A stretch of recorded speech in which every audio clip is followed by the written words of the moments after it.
నమస్తే, నేను Yogita. Welcome to సత్యాగ్రహి. Telangana Congress లో రాజకీయం మళ్లీ ఊపందుకుందా? నిన్నటి వరకు ముఖ్యమంత్రి రేవంత్ రెడ్డికి ఆపద్బాంధవుడిగా కొండంత అండగా నిలిచిన ఏఐసిసి ప్రధాన కార్యదర్శి కేసీ వేణుగోపాల్ వైఖరిలో ఒక్కసారిగా మార్పొచ్చిందా? అవసరమైన ప్రతిసారి రేవంత్ కు అండగా నిలిచిన కేసీ వేణుగోపాల్ ఇప్పుడు రేవంత్ కు దూరంగా జరుగుతున్నారా? కాంగ్రెస్ అధిష్టానం రేవంత్ రెడ్డిని మెల్లగా పక్కన పెట్టే ప్రయత్నాలు చేస్తోందా? ఢిల్లీ నుంచి వెలువడుతున్న ఆ ఆసక్తికర గుసగుసలేంటి? కాంగ్రెస్ వర్గాల్లో జరుగుతున్న ఈ సంచలన ప్రచారం వెనక అసలు నిజాలేంటో ఈ స్టోరీలో తెలుసుకుందాం. రేవంత్ రెడ్డి తెలుగుదేశం పార్టీ నుంచి కాంగ్రెస్ లోకి వచ్చిన కొత్తలో కాంగ్రెస్ సీనియర్ల నుంచి తీవ్ర వ్యతిరేకత వ్యక్తమైంది. ఆ సమయంలో రేవంత్ ను ముందుండి నడిపించి ఆయనకు సంపూర్ణ రక్షణ కల్పించింది AICC general secretary KC Venugopal అని రాజకీయ వర్గాల్లో బలమైన ప్రచారం ఉండేది. పార్టీలో ఎంతో మంది సీనియర్లు ఉన్నప్పటికీ రేవంత్ రెడ్డికి టీపీసీసీ ప్రెసిడెంట్ బాధ్యతలు దక్కడంలో కేసీ వేణుగోపాల్ వ్యూహాత్మకంగా వ్యవహరించారని కూడా టాక్ నడిచింది. అదొకటే కాదు, తెలంగాణ అసెంబ్లీ ఎన్నికల్లో కాంగ్రెస్ విజయం సాధించిన తర్వాత సీఎం రేసులో ఉన్న సీనియర్లను సముదాయించి రేవంత్ రెడ్డికి పగ్గాలు అప్పగించడంలోనూ వేణుగోపాల్ పాత్రే అత్యంత కీలకమని కాంగ్రెస్ వర్గాల్లోనే టాక్ నడిచింది. ఇలా అన్నింటిలోనూ అండగా ఉండి అధిష్టానం వద్ద రేవంత్ కు ఎలాంటి ఇబ్బంది వచ్చినా కేసీ వేణుగోపాల్ రక్షణ కవచంలా నిలిచారని వార్తలొచ్చాయి. అయితే గతం గతః ఇప్పుడు ఢిల్లీ పీఠంలో సమీకరణాలు వేగంగా మారుతున్నట్లు తెలుస్తోంది.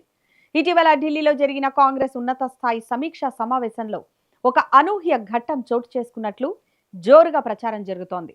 రేవంత్ కు ఎవరూ ఊహించని షాక్ తగిలినట్లు వార్తలు గుప్పుమంటున్నాయి. నిన్నటి వరకు రేవంత్ కు ప్రతి విషయంలో సపోర్ట్ గా ఉన్న కేసీ వేణుగోపాల్ మొన్నటి మీటింగ్ లో అందరి ముందే రేవంత్ రెడ్డిపై తీవ్ర ఆగ్రహం వ్యక్తం చేసినట్లు ఆ పార్టీ వర్గాల్లో చర్చ నడుస్తోంది. ప్రభుత్వం, పార్టీ శ్రేణుల మధ్య సమన్వయం, పాలనాపరమైన వివాదాలు, మంత్రుల వ్యాఖ్యల ప్రభావంపై అధిష్టానం అసంతృప్తితో ఉన్నట్లు సమాచారం. అవన్నీ ప్రస్తావిస్తూ రేవంత్ పై ఆగ్రహం వ్యక్తం చేశారంట. రేవంత్ రెడ్డి ఒక నివేదిక ఇవ్వబోతే దాన్ని కూడా తీసుకోకుండా మా దగ్గర అసలు రిపోర్టు ఉందంటూ ఝలకిచ్చారంట కేసీ వేణుగోపాల్. కేసీ వేణుగోపాల్ ఈ విధంగా ప్రవర్తించడం చూస్తుంటే హైకమాండే రేవంత్ ను కొద్దిగా దూరం పెట్టాలని భావిస్తోందా? అందుకే కేసీ వేణుగోపాల్ ద్వారా ఈ సంకేతాలు పంపుతోందా అనే సందేహాలు వ్యక్తమవుతున్నాయి. కాంగ్రెస్ అధిష్టానం ఇప్పుడు రేవంత్ రెడ్డికి స్పష్టమైన సందేశం ఇవ్వడానికి ప్రయత్నిస్తోందనే అభిప్రాయం వ్యక్తమవుతోంది. ముందుగా ఏకపక్ష నిర్ణయాలకు చెక్ పెట్టాలని కాంగ్రెస్ డిసైడ్ అయినట్లు తెలుస్తోంది. పార్టీ అంటే ఒక్క రేవంత్ రెడ్డి మాత్రమే కాదు, ప్రభుత్వం అంటే అందరి భాగస్వామ్యం అని చెప్పకనే చెప్తున్నట్లు గుసగుసలు వినిపిస్తున్నాయి. ఒక జూనియర్ నాయకుడి అధ్యక్షతన ఉన్నత స్థాయి సమావేశం నిర్వహించడం కూడా ఈ ప్లాన్ లో భాగమనే విశ్లేషకులు భావిస్తున్నారు. మరోవైపు రేవంత్ రెడ్డి కంటే కొందరు కేబినెట్ మంత్రుల అభిప్రాయాలకు అధిష్టానం ఎక్కువ ప్రాధాన్యత ఇస్తుండడం దీనికి నిదర్శనంగా కనిపిస్తోంది. రేవంత్ రెడ్డికి అధిష్టానానికి గ్యాప్ ఇప్పుడు సడన్ గా వచ్చింది కాదు. ఇప్పటికే రేవంత్ రెడ్డి ఢిల్లీకి ఎన్నోసార్లు వెళ్లినా కాంగ్రెస్ నాయకుల కంటే ఎక్కువగా బీజేపీ నాయకుల్నే కలిశారు. ఇది మనం చెప్తున్న మాట కాదు, ఢిల్లీ కాంగ్రెస్ నేతలు చెప్తున్న మాట. అంటే ఎప్పటి నుంచో రేవంత్ కు కాంగ్రెస్ పెద్దలకు మధ్య గ్యాప్ ఉందనేది సుస్పష్టం.